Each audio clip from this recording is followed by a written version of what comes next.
Hey, good afternoon, everybody. This is Robert and Dominic with the Endgame Podcast. We're doing human trafficking part two today, and we have our first special guest for part two, Antoinette Villarreal, that comes with 12 years experience in human trafficking. Her bio is more available on part one in case you were not able to catch that.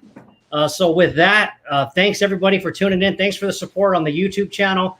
We ask that you subscribe and like that and give us some feedback, and we'll certainly try to get back to you. But without further ado, we'd like to just roll right into this. The second part's really going to focus on the pedophilia element of human trafficking, and then how does pornography and Pornhub and all these other servers that host porn, how does that play into this?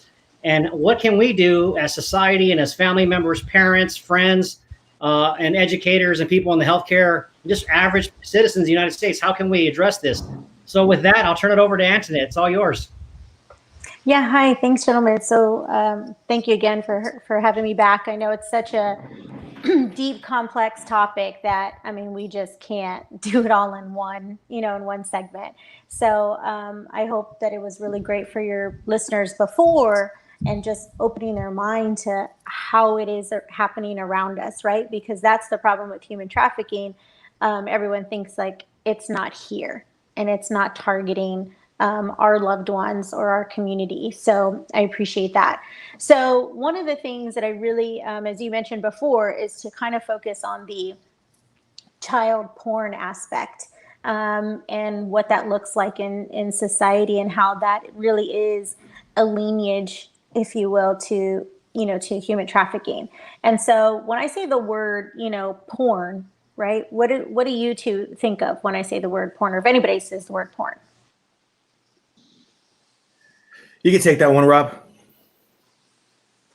I'm sorry, I didn't catch that. I got kind of lost for a second. Can you repeat that, please? So when you see the word porn, like what do you think of?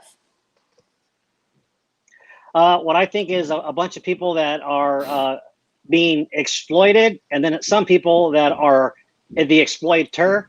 I think of a lot of substances between drugs and alcohol that are anesthetizing people to be able to perform that thing. And I think there's just a large victimization in that from a mental health standpoint, whether people want to agree to that or not. I think the long-term effects of that are it's basically unhealthy. It's kind of like eating chocolate cake every day and drinking 3 Big Reds and sleeping 15 hours and expecting to be healthy. I don't think you're going to be able to do that. Yeah. Good point. Dominic, do you have anything? Yeah, you know what I really think of when I think of pornography, I think of almost like fake news. Like if you're involved in it, that's a strong spirit you're dealing with when it comes to pornography, and it's very addicting. It's very addicting. So if you're doing it for days and weeks and months on, you start to look at the world like that. In regards to women, you start to look at women almost as a sexual object, not even because you're so surrounded with pornography, where you could be watching it. Guys watch it. I've known guys to watch it like 12 times a day, bro. So I mean, you're talking about really with heavy induced with these spirits that honestly they have no idea what they're dealing with. So when you're doing that, you actually portray women like that and think you can hold a relationship like that. Like that's like almost to the point where you think like women are like this. And it's just very strong, man. It's very strong and addicting. When I think about pornography, I think of addiction, man. Straight up. Yeah. And I appreciate you two gentlemen for answering that, and also the level of knowledge that y'all have, right? So when I ask that question, for most people, right, they think, oh, Vegas, right? The bunny ranch and all this glamorized part of porn. Okay, so that's majority of individuals. I think more and more people are understanding. I mean, you're having a very high divorce rate because of porn addiction. Like what you're talking about, Dominic. Like you can't have a normal relationship because it's all this fake, right, kind of relationship that they're watching. So usually when people are thinking of porn, they think of, like I said, adults, and it's very glamorized. So there is child porn, and hardly anybody ever says, oh, I think of child porn, right? At least they're not going to admit that at all whatsoever. And so even the word child porn to me is normalizing it just like regular porn. And, there was a walk yesterday, kind of across the country, but here specifically in Austin, Texas. And we walked downtown all the way to the Capitol. And, a lot of the individuals that were there that were chanting, and I thought, I'm definitely going to replace this because that's let's just call it what it is and stop desensitizing. And it really is just child rape. Do we know any child that wants to right, in any position that is sexual? I highly doubt that. We're not made, right? The child brain, child development is not made for that. And so childhood is being stolen on this mass level for individuals. And anytime you see children being sexualized, I'm going to blame the adult in the room. I'm going to blame the adult who is allowing that to happen. And so they're starting to substitute this word child porn with child rape, as I mentioned. And so now when I say, hey, when you think of rape, what feelings do you have? What thoughts do you have? And that's my question to you real quick. How does that switch from porn to rape? Now, what are your thoughts? That's a more visceral response because you're victimizing a child in its act of violence. It's completely different than two adults consenting to an act on camera versus taking your child, someone else's child, and basically raping them. Because rape is about power and it's about violence. It's not about sex. 100%, right? But if everybody out there is calling it porn, do you see what I mean about the normalizing and desensitizing it, right? Like you say rape, all of a sudden something switches and everybody 100% says something criminal needs to happen to that person for life, right? Something along those lines. And then when we say porn, it's just like, well, maybe it was, clearly it's consensual and it's glamorized and so on and so forth. That is not the case. And I think when we start changing that mentality and changing that narrative to call it what it is, because I don't know any child that chooses and wants to have, right, any sexual act, period. I just don't. And once we start doing that, that is going to help us start changing the legislation that what needs to happen. However, when you look at child rape and the over-sexualization of children, we're seeing it all over media. We're seeing it all over marketing. I mentioned those LOL dolls on the last segment we had, and those dolls have lingerie and they're targeted to, adolescent children. And so now you have this movie, Cuties on Netflix, which is getting hammered. It is getting hammered all over the place of people saying, whoa, y'all crossed the line. And if any of you know, it's a French film. And it's about like a teen coming of age story. And they're tween girls and they're basically like twerking, and you're calling it cuties, right? Which cute is a cute word. Children are attracted to that word. And of course they want to watch it and things like that. And I grew up, personally, it's not so odd. I was a dancer my whole life, a collegiate cheerleader. So I'm in that realm and I get it, right? And the clothing that you wear and the makeup that you wear and the hair and things of that nature. But this is just taking it to like a whole other level, which I'm going to tie that in with a very popular show called Toddlers and Tiaras. So that's all over TLC, and many people, they think it, and think that it's very cute that these girls are dressed up like little dolls and you're parading them around and things of that nature. A lot of beauty pageant women will tell you the confidence that they've gained from it, the empowering other little girls and things of that nature, which is very true. But then you got the flip side where there is a line that you can cross, and it's over sexualizing children, and we're watching it and we're attracted to it. And who else is watching it, but those predators, for 100%. So here we are, us three are talking about how child porn really is child rape. And I think we can all agree to that. And so it's child rape, but look what's all over pop culture. You got marketing companies that are targeting our children and basically grooming them to be sexual. You got these Netflix, these apps that are all about sex, just a little at a time, right? It's happened gradually. This did not happen overnight. We can all probably attest to that. You just started seeing things gradually from maybe being modest to just full blown inappropriate. And anyone who claims that anything is inappropriate, well, you're probably a church goer. You know, you're boring. You're not up with the times. This is all out there. You can find it on Nickelodeon. You can find it on PBS. You can find it everywhere. So when it comes to human trafficking and when it comes to child molestation, we have to put pedophilia in there. And the way that pedophilia is becoming normalized, everybody, no matter what creed, what political party you're affiliated with, should be furious and should want to do something about it, because these children have no voice. And the thing is that we all think that maybe these are teenage girls for the most part. They want to act older and look older, and, you know, it's still consensual. Maybe they just didn't know any better. The statistics for infants and child porn, child rape is astounding. And that's one of the things I did want to share with your listeners, because then I think if people understand what an infant is actually on there, I just want you to know right now, there was like a study that there's 83% content images of children from 6 to 12 years old floating around on the internet, right? Of porn and sexual positions, sexual abuse happening.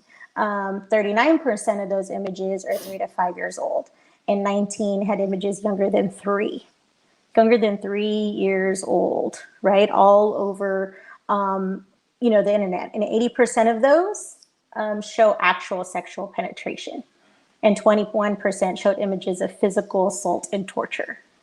So, I mean, you all have children. So when I tell you that, those statistics and that those images, you know, what should be done? Who do we blame? It's probably systemic. I think it's some parents may be asleep at the wheel or being exploited based on their situation, and then we just have people that are out here exploiting children, and just evil spirits, evil demons. People are just trying to make quick money. It's just unbelievable to me that it's out there. I'm not shocked, but what I am shocked is that there's no major effort afoot to be able to thwart that in law enforcement, in the media, by people that have a lot of money that say, hey, we could fight this. They want to fight all these other great causes. I mean, when you talk about the girl cuties, when I saw that tag and I saw, you know, New York Times, their article, it said conspiracy theorists and concerned parents, because, you know, the New York Times can't ever give anything direct. They always got to take a shot at someone who questions that extreme far left liberalism that just kind of opens up the aperture and the gate for bad things. But even that front young lady that they had in the front of that was a young African-American girl that looked like she was like 12 or 13.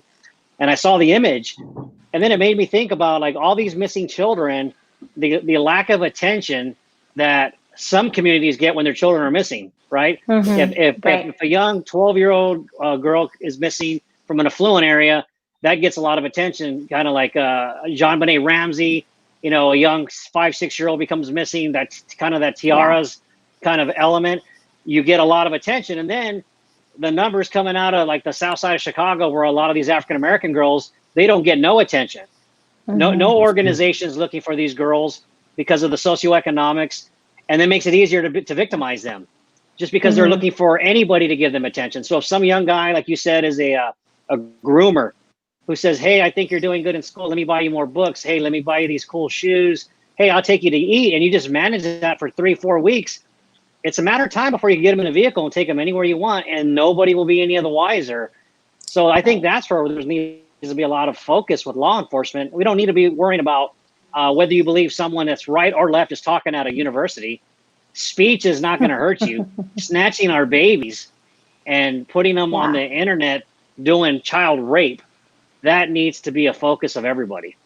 I think you make a good point as far as like the attention that's given to missing children. I mean, it wasn't too long ago, maybe over 10 years ago, where your station, Fox News, gave like almost like a full season of a young lady's disappearance in Aruba. I think her name was Natalie Holloway. Mm-hmm. I mean, specifically, obviously the parents had resources, but she was given almost a season of the year out of the year where Fox News was actually in Aruba, you know, trying to pin down what happened to this young lady. Now, it's not her fault that she came from a, you know, a well-off background. That's not what I'm saying here. What I'm saying is the media picks and chooses who they want to focus their attention on. And really, the truth is, it's like missing children. I mean, this happens every day, man. I mean, there's an Amber Alert, and especially in the cities you reside in, there's probably an Amber Alert every day. Every day, an Amber Alert goes off with missing children. So, I mean, the media is not giving it the attention. But the truth is, it's like it really boils down to the community, in my opinion. Americans don't know their neighbors. Now, in well-off neighborhoods, you guys know your neighbors. You know your neighbors. You know your neighbors. But in a more transit area where it's more rental property, people are not getting out to meet their neighbors for whatever reason, you know, for whatever reason. So that's where a lot of these girls come from. Southside Chicago, you just mentioned, that's a very transit area. People don't know their neighbors. So if you don't know your neighbors, you can't recognize who your neighbor is walking down the street, some young 13-year-old girl, when you could if you just reached out to your neighbor. You know, nobody, we're not doing our parts. Like when people think about service, think about like, you know, first responders, teachers, military. But the PTO, they're serving their community. You know, they're getting to know the school and the school district. So it's really the American people who are not partaking in community service, getting to know each other's neighbors, getting to know everybody in their community. Because you can't tell me you couldn't recognize your neighbor at Las Palapas, you know, tonight if you saw them, because you know your neighbors, Rob. You know your neighbors' children. I know my neighbors' children, you know, but when it comes to a more transit area, that's just not the case. Yeah, that's a really, really great point. And, you know, the missing children, when you look at the website, right, of missing and exploited children, those are the reported missing children.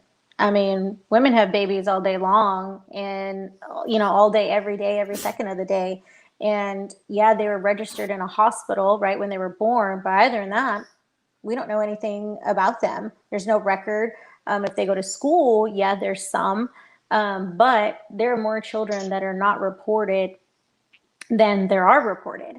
And so you're absolutely right. That is a huge target of child rape on some of these on these porn sites. And I think there is, yes, definitely the community has to stand up and do something. But one of the biggest things that I think you have to target simultaneously is the normalization of pedophilia and considering it a mental health issue only. And Rob, going back to your point, this is why majority of them get very little time. Very, very, very little time, is that there was a mental health issue with them. And this is something I definitely wanted to bring up with you two gentlemen, coming from the military, seeing battle and knowing individuals that have mental health and, you know, your background with addiction, Rob. And so to me, there's a fine line as well, is saying that there's a mental health across the board when it comes to pedophilia. And that's why it has to be almost normalized. And I'm not a psychiatrist. I have been following so many different, you know, psychiatrists and doctors and things like that who will tell you that pedophilia is normal. And I have a problem with that. And I'm sure a lot of other people do too. And before we get into some of the things I'd really like to share with your audience, but what are your thoughts, because of y'all's background, like I said, I know people with mental health and how pedophilia can be in that same arena? Well, I think there's been a disconnect over the last 10 or 15 years. You know, the APA, the American Psychology Association, they've moved more away from science than doctors traditionally have, because they're kind of more aligning with the political agenda. You know, exclusively with the transgender, they'll kind of back off what they know. And just to give a quick story to that is, Johns Hopkins at one point used to do gender reassignment surgeries, and they required extensive behavioral health, mental health monitoring before and after the surgery. And they were, Johns Hopkins is one of the renowned medical facilities in the United States, right next to the Mayo Clinic. And what they found out was those that had reassignment surgery and those that didn't, that the suicide rate stayed in the 30% model. So what Johns Hopkins did, they just made a determination that it's a mental health issue that cannot be rectified with surgery. And what they liken it to is if somebody came to you and said, I identify as an amputee, I need you to remove my right arm, where would you send them? To the orthopedic surgeon, the general surgeon, or to behavioral health? You send them to behavioral health, mental health. So with that being said, the APA's kind of stepped away from the true science because they don't want to offend, and they want to kind of be more mainline. But so I get to the point about what should we do? Being in the military, understanding, dealing with men that have been severely injured with severe PTSD. The study says those, in my case, those Marines and those sailors, the best thing you can do to those that have been injured and those that have PTSD is actually hold them to standard, hold them accountable, and continue to keep them in society. Hold them accountable, though. If you get a young Marine who's a double amputee and doesn't want to get a haircut, I know, because he wants to argue his point. I personally know that there were Marines that were punished that were double amputees because they failed to get a haircut, because they maintained the standard. And the science says that when you hold these men and women to a standard they had before their injury, that it helps them reintroduce themselves into what they're expected to do. So just discounting this as a mental health issue without holding them accountable to the law is not only a disservice to society, but it's a disservice to the well-being of that individual, because they're mentally ill, of course, but they've also committed a crime. And being mentally ill isn't a license to, if I'm mentally ill, I don't get to go kill people. I don't get to rape people because I'm mentally ill. And that's what they're doing. They're raping kids. Yeah, absolutely. And I appreciate that take on your background. And it really is like, okay, hold them accountable, right? So there is an organization, any of your followers and you all, I encourage y'all to look at different pedophilia groups, support groups, right, out there. And I'm a little torn between how you can find these support groups and organizations of pedophilia out there for the public, and nothing is flagged, right? Nothing is deemed as harmful in any way, shape, or form. But our freedom of speech definitely, right, is flagged in a lot of different ways. And why I'm torn, I'm like, okay, well, this could possibly help. Investigators definitely say, okay, I'm able to get into the back door, make an account, make sure that these individuals are just maybe talking about it and not actually doing. I'm sure an investigator finds this very, very helpful. On the other end, I just rather cut it all out, kind of going back to your accountability piece, right? To be fair. Now, one of the things on here is like the New York Times had an opinion piece that pedophilia is a disorder, not a crime, right? And that was back in 2014. And it talks, Makes sense. About mental, yeah, that's what I mean. Like it wasn't overnight, right? And it's the New York Times. And so it talks about that's that gradual steps that we take that people know once you start opening that box, it is hard to put that all back in, right? And that's what we've done with pedophilia. Like even for it to be allowed as an article to talk about how it's not a crime, I'm like, are you out of your mind? Every one of us can distinguish that it is child rape, and you allow that on basically an international publication. And of course, they bring in there about mental disorders and pedophilia, and it's marked as distress or interpersonal difficulty and things of that nature, right? So it's very glossed over. And so one of the groups that is out there that is a support group, it's called Virtuous Pedophilia. Or virtuous pedophiles, and that's like an oxymoron, isn't it though? And they talk about how they got started in their name and things of that nature, and they were an affiliate of Before You Act. Now this is another pedophilia group, Before You Act, and so of course that sounds like, okay, they are a support group of saying don't act on any of your your interest or your urges or anything along those lines. But with that organization or entity, they very much say, because it's against the law and because society looks down upon pedophilia. So not that again, it's wrong, not as inherently morally incorrect. That's exactly it. And so again, that's that normalization of it and saying that it is our fault who that are calling it child rape. It's us. And so I bring back your accountability part, right? So yes, it's against the law. Okay, it is. But just even the moral standard, we all know a child, they can't live on their own, right? Your child will get taken away if you neglect them in any way, shape, or form, or abuse them. So children can't speak for themselves. So when these adults are saying the same thing, like, I'm only not acting because you would look down upon me, shame me, or throw me in jail, but there is nothing wrong with it. And that's where I feel that we're getting really close in society, where we're going to cross that boundary, and we are not going to be able to come back, where they think that pedophilia is a normal thing. Now, virtuous pedophiles, they call out before you act and definitely state that we are not with them, because they say it's only because it's a crime that they don't act upon it. But we're saying we don't act upon it, period, because it's wrong. But it's still a support group. So to me, it's a contradiction, right? Right. If it's a support group, right, I question it whether it's a support group or it's a fusion center for the exchange of information.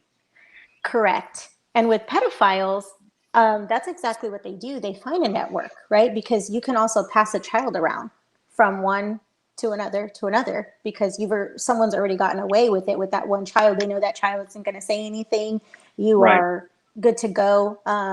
They will know and let you know about any investigations that are happening. So it's a tight-knit group.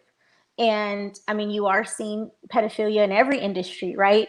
And I don't say, ooh, cops are bad when someone from the police force is caught in a human trafficking sting or has child porn or child rape on there at all. I don't say that that's all cops are bad. I say, of course, they're going to penetrate that industry. Do you know what I mean? These predators are masterful. They're going to put themselves in those type of industries because they are going to have more power. They are going to get more information before anybody else. Like, that is a predator heaven.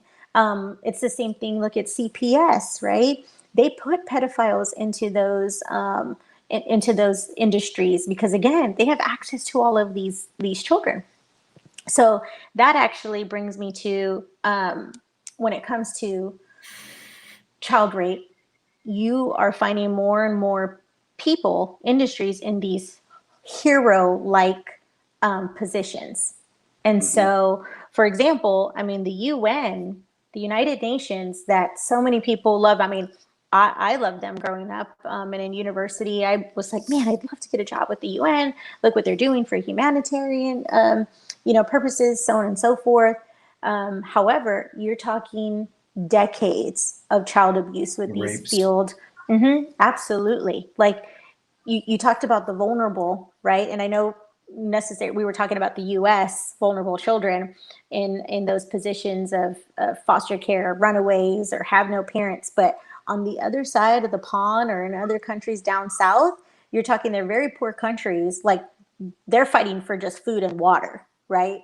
So here you have the UN, this very light blue colored flag that they see, and they run to them. And these kids have been abused time and time again. Sexually abused, sexually raped, coerced. Women in other countries, we already know, are second-rate citizens. So more so, right, being trafficked. And this is the UN. And all they do is get protected over and over again, just like the Catholic priests do. So you have these individuals that are in these positions that are normalizing pedophilia. And because we're protecting them, because we love them so much, and there's no way that they can, do that. That is the spread.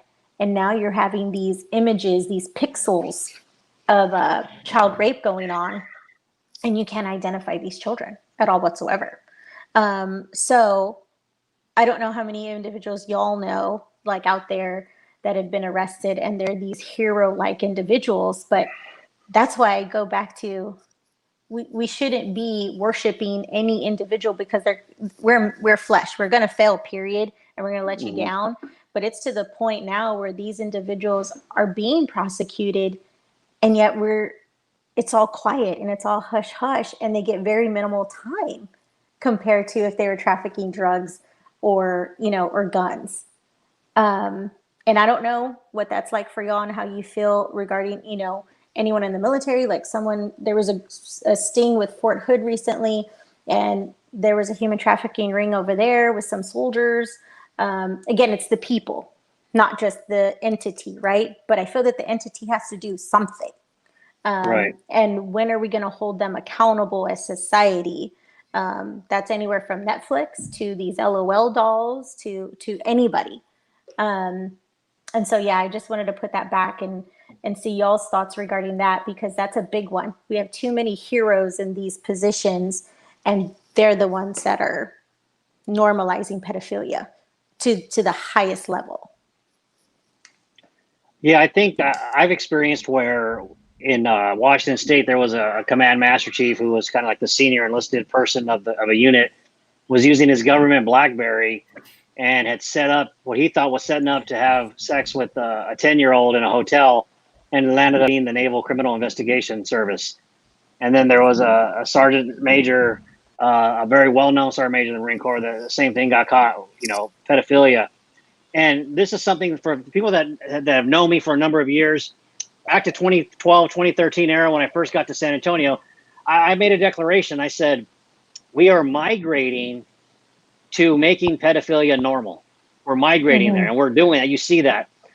And I think that we're going to even take it a step farther. Let me tell you how I think we're going to get there. I think as they migrate to pedophilia, the next thing they're going to do is they're going to include animals. And let me tell you how they're going to include animals. They're going to draw blood levels, and they're going to show all these dopamine levels, and they're going to have this animal be with the animal psychologist, and they're going to observe this animal. Then they're going to observe the animal post 6 to 8 weeks in a relationship with a human, and they're going to draw the levels, and they're going to have the animal psychologist observe this animal, and they're going to say their dopamine levels, their stress levels all maintained, and it improved in the relationship. It did not erode, and the animal is still well adjusted. It's eating well. Everything is digesting, and they're going to normalize this because it was first, gay, lesbian. We migrated. Hey, people are going to live their life. Everyone's accountable for their decisions. Then the transgender. And then it was just like, hey, we don't want to be assaulted. Now they're reading books to kindergartners in libraries. And now we're dealing with pedophilia, and the next migration will be bestiality. And I really believe that, because where does it end?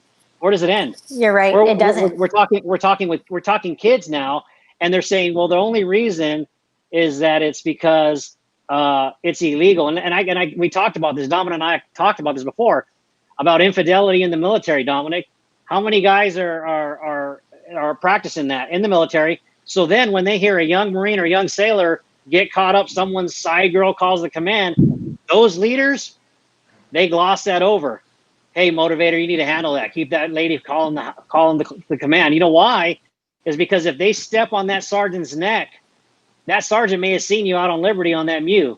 That sergeant may have seen you out in town. He's got dirt. So it's one of those complicit crimes where none of the guys are going to talk out of line on infidelity, because everyone's got things in their closet. So this whole pedophilia thing, why isn't the media talking about it? Because here's the thing. They've done studies in pornography, and they realize that if you watch enough porn, you need to up the ante to get the same brain stimulation. So before it could just be traditional male and female, then it's like add a female, make it your stepmom, make it your stepsister, and then it goes to kid. Like it just never ends well. It's like, man, what do you need? And it migrates. So as it migrates, people have a continued blind spot for that because they don't want to be called out. And I think that's where we're at. That's a valid point. And the thing is, when you said, where do we go next? The statistics are starting to show, and again, these are from psychologists that believe so much that this is a mental disorder, which I don't disagree. I do think something is not okay in your wiring, right, for that.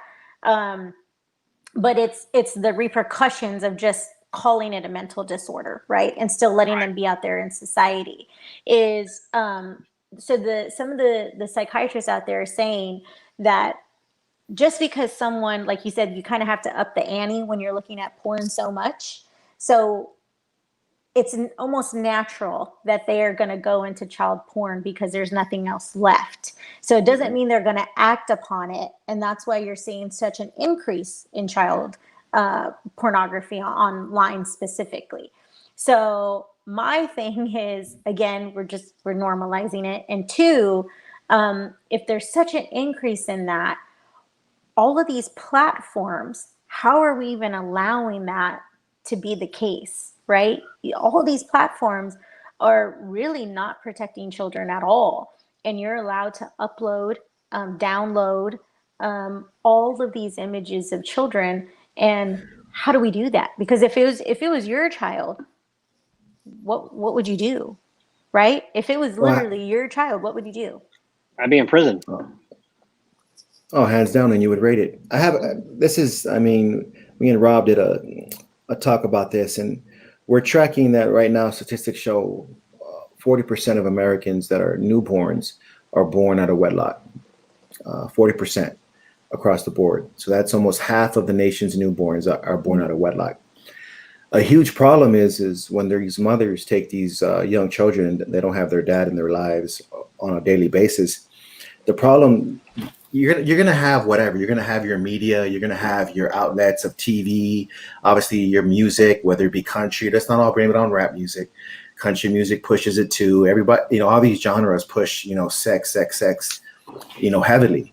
The problem is when these young ladies, or even ladies in general who are grown women, have children, their urge to get out to meet somebody, they're willing to bring anybody around their children. And that's a problem. That's a huge problem, bro. That's a huge problem. I mean, we talked about this today, Rob, about, the single mothers going out every weekend. Why are you going out every weekend? Are you getting promoted every weekend? What are you celebrating?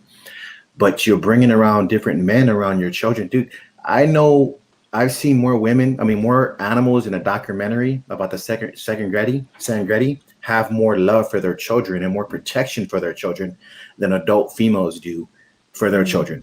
Bringing anybody around. A lioness will not bring anybody around her cubs until they're able to walk and to somewhat defend, to give her a heads up, there's trouble.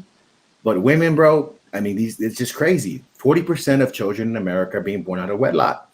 And these women are allowing boyfriend 1, boyfriend 2, boyfriend 3 to come around these kids who are vulnerable, bro. There's lionesses in the Serengeti that will not allow that, bro. You explain to me how an animal has more common sense and more sense of like ownership of their own cubs, of their own children than humans do.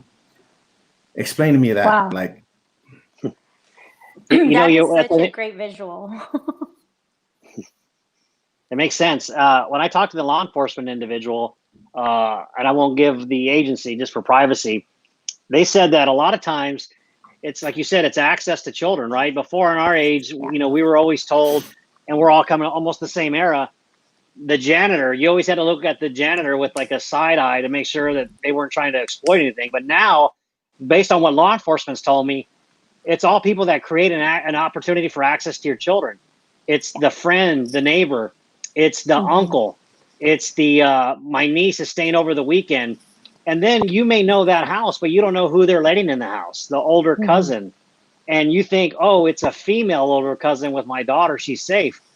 Not so much, and it's the stepdad. There's so many narratives, and it kind of goes back to what Dominic said, is that these people are being exposed. I have family that's law enforcement locally, and they said that once a single mom is with her kid and she's on a single situation, the chance for them being molested shoots up to 38% automatically the next day. Not because the mom is asleep at the wheel, but a single mother needs daycare either before or after school. The single mother has to trust that 12, 13-year-old child is going to go home, lock the door, call it in. I'm safe. I'm going to stay here. There's just so much access. Or you put them in after-school programs where you go, well, I'm going to take up your time and be safe. But is it the jiu-jitsu instructor? Is it the vocals coach? once you put them in someone else's care and you don't have Overwatch, they're Open game. vulnerable.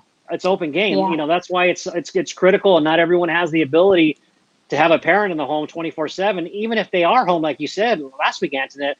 If they're next to you on their iPad and you go, well, my kid's right here. Yeah, but they're on this app and someone's messaging them. And then they go, hey, I'm going to go to the backyard and go play. And then they go out the side gate because they say, oh, I'm out here in a red car and I got some candy. Mm-hmm. It goes south like less than 15 seconds. And you go, well, they're home with me. They're safe. They're just on their iPad. You just have to be very diligent in what your children are exposed to and who they're exposed to. Yeah, I mean, let's that just be is real. These phones. I'm sorry. Go ahead. You're fine. no, it's I think to circle back to Dominic saying, you know, the statistics and so many women, you know, they need help, right? And they're bringing so many people in and out of their home because they don't have a village, right? They're a single mom, and I try to follow so many different ethnicity groups and demographics to just see some pattern of the sort. And there's this one I follow, and she's all about black children and black children being killed, usually raped before they're killed.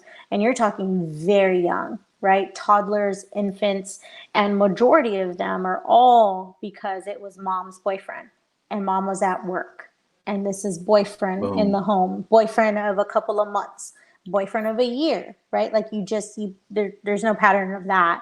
And they're being raped and then they're being, you know, killed, found in containers, right? Found in bathtubs, like burn the body in the backyard, like all kinds of just crazy things. And my thing is, I do believe that you have to question everyone. And we become a society where you do trust the education system. You do trust the extracurricular instructors that are coming into your home or you're taking your children over there. We do trust the individual that is down the street from your house. Like, we just trust so many people, and we're not making the correlation of what porn is doing to society, what Netflix and these, you know, marketing and all these programming is doing to society and children. And so they're grooming your children. So back in the day, so I will tell you, there was almost like there was a decrease of child abuse, right? And trafficking, because you had like in the 80s, that's when you really started talking about child molestation, right? And stranger danger was coming out. And if anyone was asking you, how do you feel? Right? How does this area feel? Right? How do your private parts feel? All about feelings? That was a no. That was an automatic. This is not a good person. That nobody should be asking you those questions. Run the other way. Go tell a parent. Right? Can we all say, yeah, right? No one was supposed to be asking you any of these questions. Well, now you're looking into the education system, who is actually teaching those children to start talking about your feelings and share how you feel about your sexual orientation at kinder, at first grade, at second grade, at third grade. That's a freaking problem. And being a you know, educator myself. Oh, looks like we lost her. She'll come back. Yeah, I will say what's going on. So what Antoinette's saying and what we're telling you is that we got to be diligent, you know, because they moved the goalpost on us. Before it was like, hey, strangers aren't good and we got to be careful. And now, you know, we don't talk about areas that feel good as a young child. If someone asks you that, it's a red flag. And now we've gotten to the point where that's part of the curriculum. And one of the things that when she comes back, I'll ask her about that one particular school district that had that in the curriculum. To say, hey, we're going to define this and call it what it is. And is that the school district that has the drag queens giving the course of anal sex to elementary kids? I'm not sure. I think if I'm not mistaken, California. It's in La Brea is the school district that did the whole pedophilia piece. And well, it's a part of history. You know, of course, it's a part of history. Here she comes. We got her back. All right. It's a part of criminal history. Yes. Hey, thanks. Yeah, I don't know what happened there. I just went, what happened? I'll get back on. So sorry about that, everyone. But yeah, as an educator, that actually really infuriates me. That, I mean, you're with children, and I think I said this last time, is, you know, educators are with children majority of their day, right? Yes. Their waking day. And we are now telling children, that's literally what you call a groomer. And we're saying that that's okay. And let's put that into the education system, starting very, very young. It's not okay for kids to talk about those things. Like it's not. And I feel there's a difference between being progressive and being, I just think, moral, period. Right? Like, by all means, whenever you feel it's okay to start talking to your kids about, you know, sex and things like that, that is your prerogative. Do I think you should start talking to your children at a very young age about people touching them in places they shouldn't, and don't trust them when they say they're going to kill your parents or what have you? 100%. I totally think that you should be having that conversation with your kids. And to me, that's progressive. But you know, go ahead. What I do is we practice is that our kids know that there's no such thing as a secret. Because we know that that's a huge word for groomers. Oh, this is going to be our secret. So even in our family, we don't use that word. We have a different word that we share when we want to have a moment with them, like a good moment. And hey, this is going to be something that we're going to do over the weekend. We don't ever call it a secret. We don't ever call it a secret. And I'm not going to put that word out there. So now, you know, people will track on that, but you got to be very careful. And we talked about, when we lost you momentarily, about that school district in La Brea, where you heard the administrator defend pedophilia in the curriculum. And they said, well, it's part of it's part of history and part of society. And there's a lot of things that are part of history and society that we don't put in. You know, we don't put in, if you've seen the movie 300, and if you actually read the book, that every single one of those guys that were in 300, Dominic knows this because he's a warrior, they had a guy that was assigned to everyone in that 300 that sharpened his weapon, made his food, made his tent, and he also provided service for that warrior. That wasn't put in 300, but I bet you if we were to make the movie 300 in 2021, I guarantee you that would be in the movie and it would be glorified to some extent. Good point. Yeah, I totally get that. That's a really good point. And that's why I think that they start to, like I said, this whole progressive, and I used to teach at Austin ISD and here in Austin, Texas.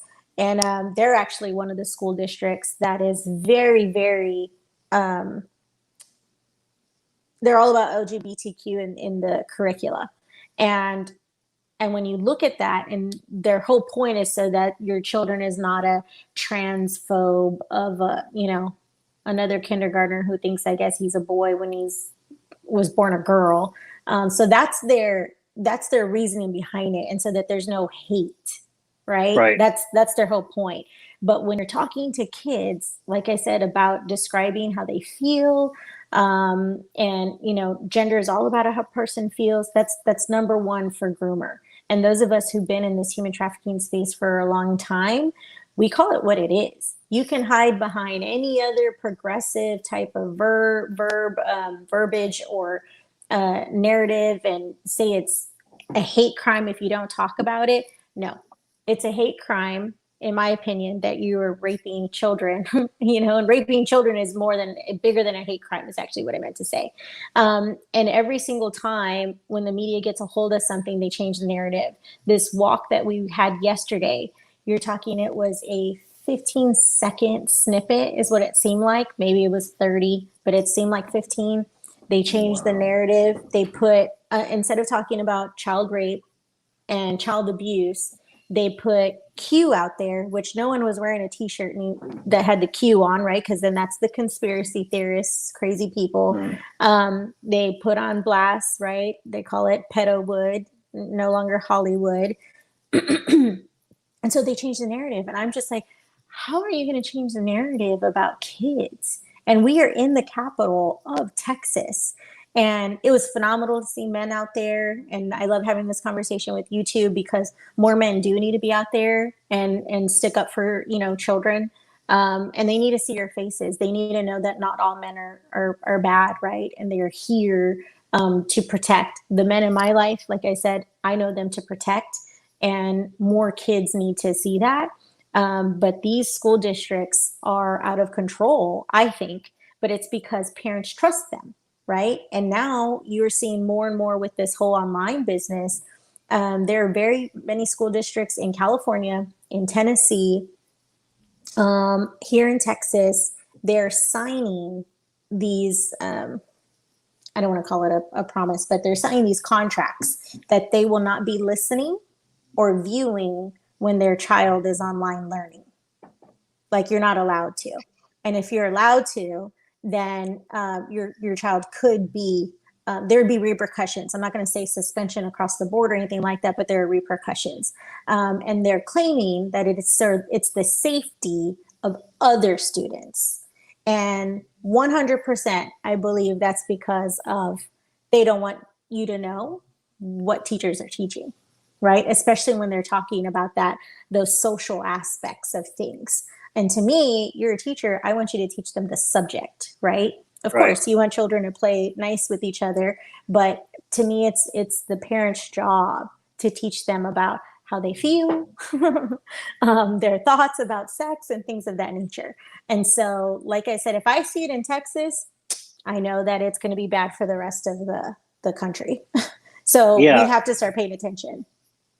And that's the thing, is where I want teachers to teach the curriculum, but in terms of faith, but in terms of political discourse, in terms of value system or morality, that's going to be taught by my wife and I. However, I do teach them, even if you disagree, be respectful while you're in school. You know, I don't want them to pick a side in school. I want me to pick a side for them until they're of age to decide for themselves, because I have to protect them until I put them out into society. And I was just going to bring that point up because I read an article where teachers were concerned because they're afraid, because like what Dominic and I said in one of our last thing, a lot of these universities for sure, and now it's stepped down into the high school and the intermediate and elementary, is their madrasas. They're what they use in the Middle East to teach extreme, Islam, extreme fundamentalism. That's happening now.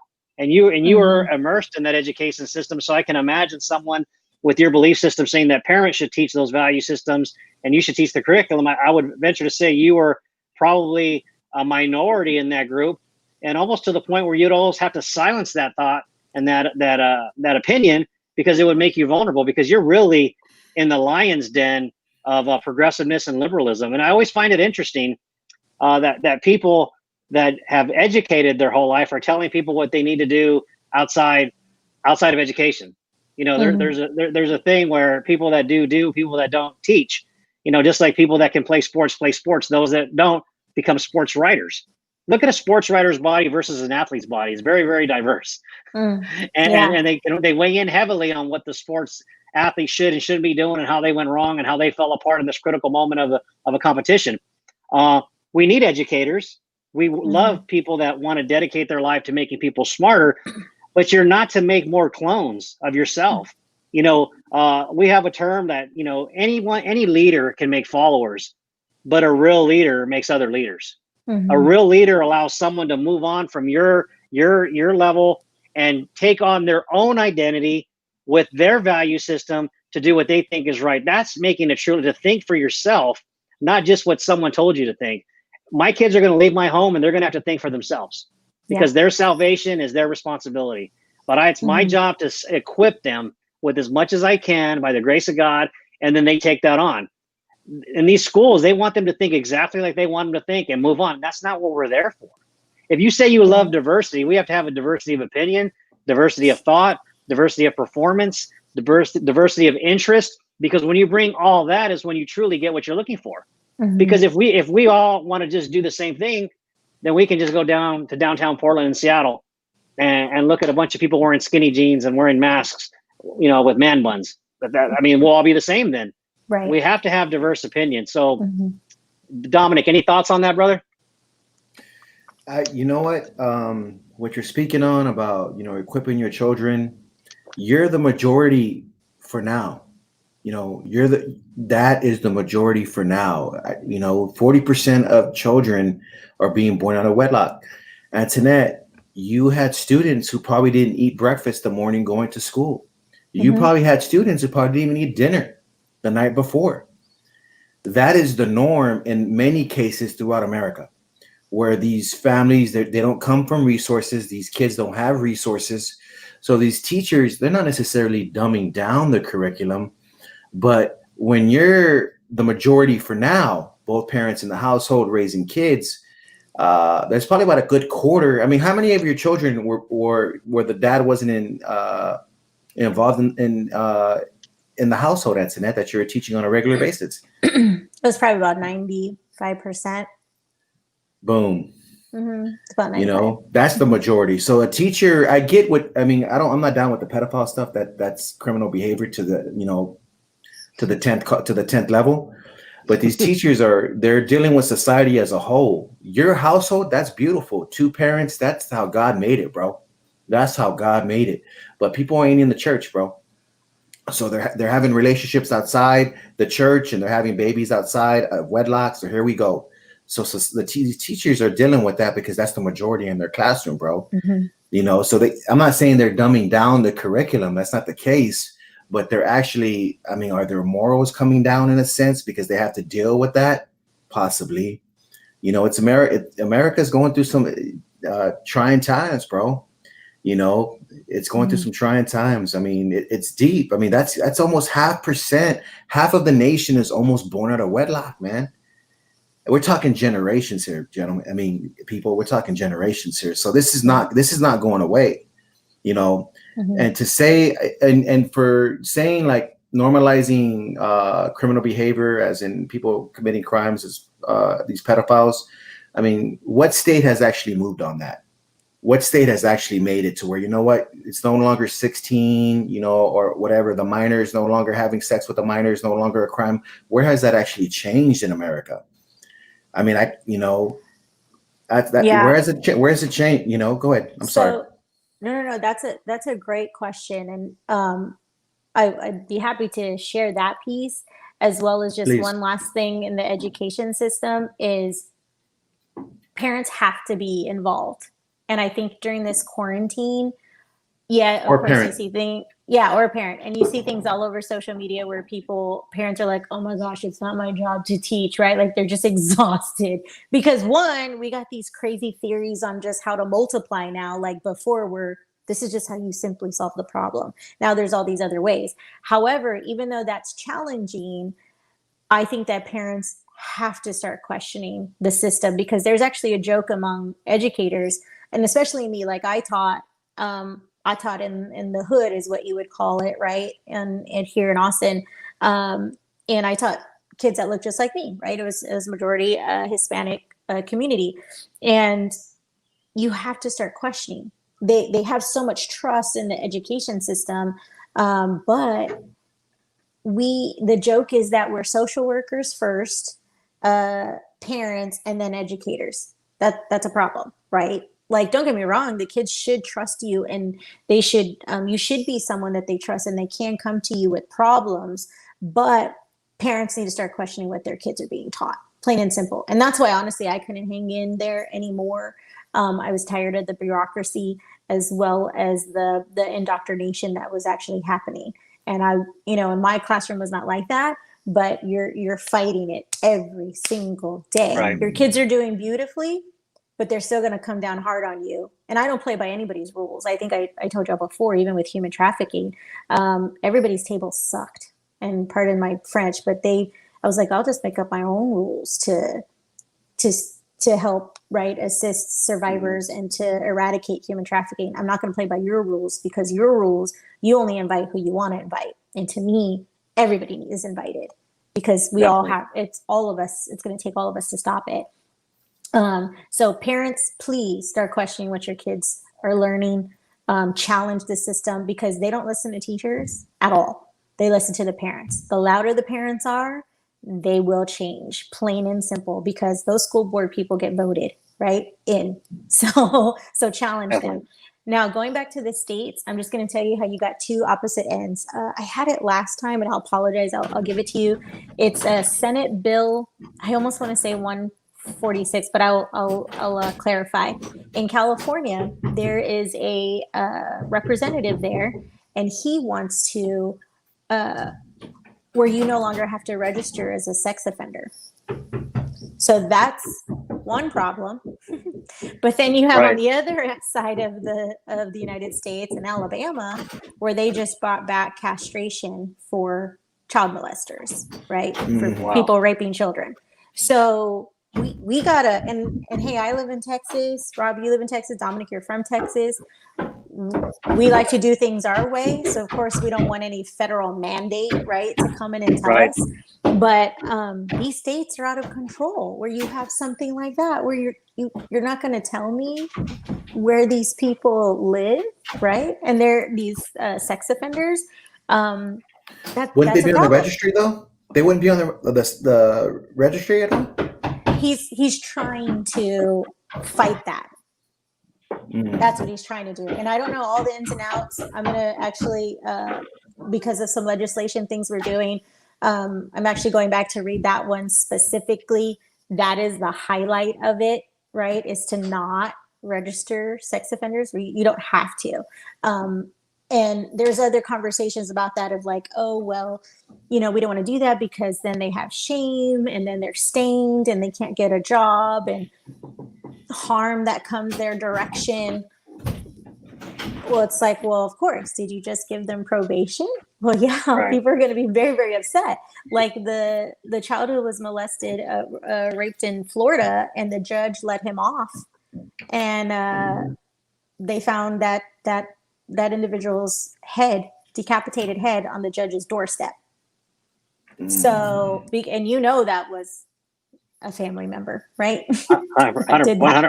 100%. Yeah, 100%, right? But see, and then Yeah. this is also why children don't say anything, or young adults and teenagers don't say anything, because they know what their dad is capable of, right? They know what their family members are capable of. And me as a female, I'll tell you, there are lots of things that I didn't say when something happened to me, because I knew my dad would go to prison, hands down. And every single friend of my father's, right, that I grew up with, they would all take that person down in a heartbeat. And that's just because maybe the guy pushed me, or he, got a little rough with me, or what have you. It would happen for that. If they raped me in any way, shape, form, oh, it would be the end of the world. And so the laws don't really protect those individuals, right? They protect the predator. And Yes. and we're stuck, and kids know that, and they know their dad's going to go away or their mom's going to go away, and that's a problem that we have to fix. Definitely. Well, Antoinette, we appreciate your time. I mean, you've shed a lot of light on this. I mean, you're clearly an expert in this field and bring a lot of experience. Thank you for coming on here. I know it's time away from your family, but I can tell you that our viewers definitely have gained some knowledge and some insight to this. I certainly have. Dominic, any closing remarks, brother? No, we appreciate your drive and your passion for this. It's one thing to post a link and give a shout out to, the abused and what we're going to do about it, people, but to actually be involved in the trenches. And you're not even law enforcement, but to be involved and to try to change people's lives who are caught up, that's a whole nother gig. And we admire that. And we're grateful to, Austin's grateful to have you, pushing this cause that you're doing. Austin is grateful to have you. And we just respect the heck out of you, and we honor you. And we just ask that you keep doing what you're doing. Please. I appreciate that very much. And that gives me the courage to continue to do it, right? And at my level. So I appreciate it. I appreciate y'all's time and allowing this subject to come up and to be on your platform, and hopefully it can come up again, because in order for it to change, we have to come together. This is the one space where we won't be divided. Right. You know what I mean? And if there's division, then I would probably question that person, and they might be a predator themselves, right? But this is 100%. one. It brings us together. There's no division at all. And when these new legislation, policies that we want to bring about, I hope I can come back on and share that with your people, because we need their signatures. We need them to help change the laws in their own state and then federally across the board. So thank you guys. Yeah, definitely. Antoinette, when you get to that point where you need help with legislation with signatures, just reach out and we'll even go live. One of us, maybe Dominic or I individually, will go live during the week, and we'll get that out and put all your information out so people can participate and be part of the change in the legislation. Awesome. Thank you so much. I appreciate it. All right. With that, thank you everybody for joining the Endgame podcast this Sunday. We thank you for your support. We ask that you go to the YouTube channel, that you like the video, leave us a comment and subscribe. And with that, God bless and everybody have a great week. Bye-bye. Yes, thank you.